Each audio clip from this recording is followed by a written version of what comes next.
hot summer weather had left and the cool winds of fall had finally arrived on day 8 of Inktober. The leaves had begun to change and we could walk outside without melting like a popsicle. This couldn't have come on a more perfect day because it just so happened to be my mom's birthday, and she loves fall more than anyone. After my brother gave her a cardboard cake, and we ate a real cake, I began the day's drawing. The day's prompt was frail, so I drew some puny dying flowers. This sketch turned out to be one of the easiest of the challenge so far.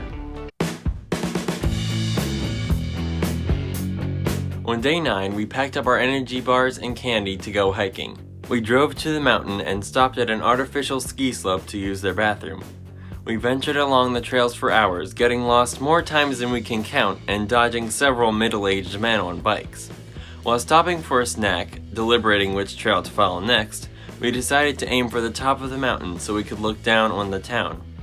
We finally reached the top and the view was sort of the inspiration for the day's drawing. Swing was the day's word, so I made this person swinging on top of a hill looking down at a city. You might be able to see the resemblance between the sketch and where we went that day.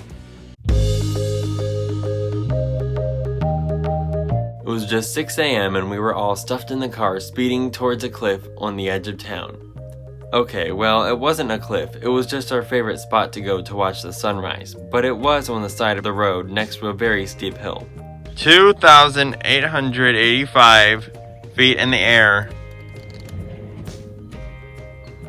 But if you jump, you could be 2,886 feet in the air. It was bitter cold, but we came prepared with all the jackets we owned and some extra pairs of sweatpants. The sun finally rose above the horizon and so began our day. We jumped back in the car and drove along, wondering where to go. My mom had a 3-hour conversation with Siri trying to find a place to eat, and she finally settled on the most interesting option she could find. We drove past fields of mist and fog and forest-covered hills. Finally, we reached our destination, the Pink Cadillac Diner.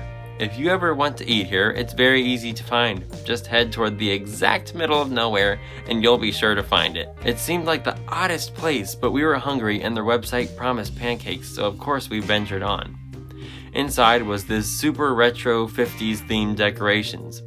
The waiter came out and we ordered waffles, pancakes, French toast, and eggs.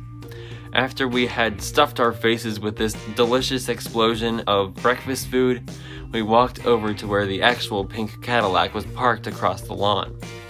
While we circled its regal antiqueness, a few thoughts crossed my mind.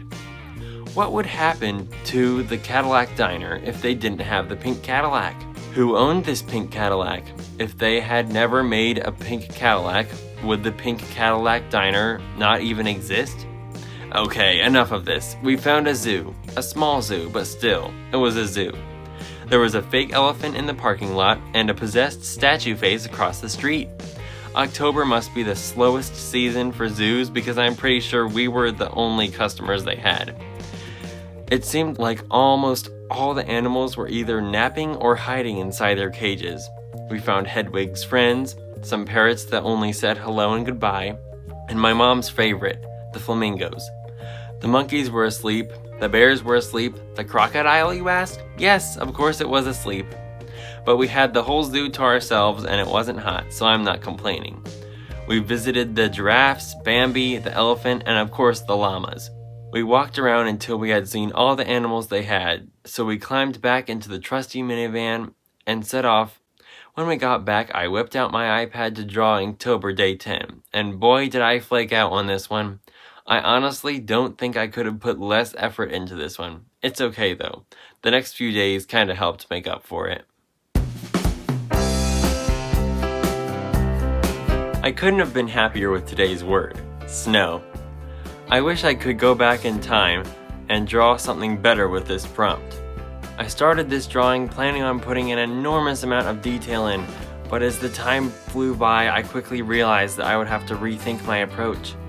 I ended up trying to cover up the shortcomings of the picture with big blotches of falling snow.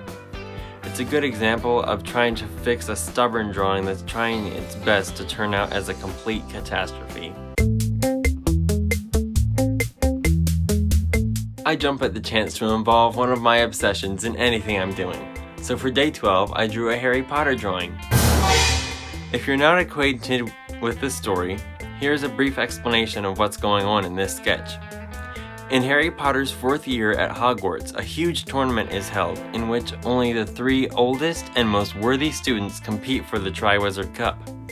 Somehow, 14-year-old Harry is entered into this dangerous and deadly competition and made to face extreme challenges, like fighting this dragon. Of course, with this, one of my favorite sketches, I lost the recording of most of it. After realizing what I did the next day, I was a lot more careful in making sure I was recording everything I needed.